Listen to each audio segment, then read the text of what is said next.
Welcome to Penrose Learning, where we make understanding easy. You should start by confirming where you bought Truecaller. This matters because cancellation routes differ. Open the Google Play Store, App Store, or Truecaller website and sign in with the exact account used for purchase. Once signed in, navigate to Subscriptions or Billing to view your Truecaller plan and next billing date. This tells you whether you'll retain access until renewal or lose it immediately. Make sure your payment method matches the one listed so you can verify the correct subscription entry. Now proceed depending on where you subscribed.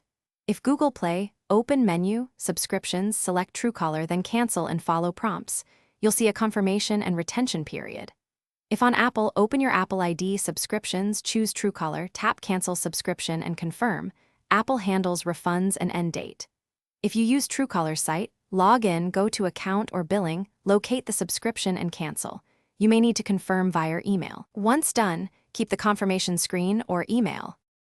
Finish by confirming cancellation. Check your email for a confirmation and verify the subscription status in the store or Truecaller account.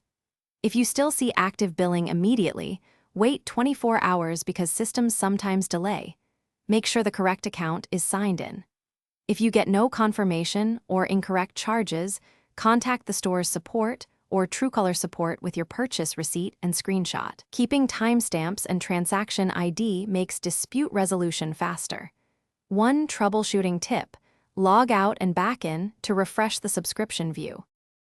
Thanks for watching. If this was helpful, leave a like and consider subscribing. See you next time.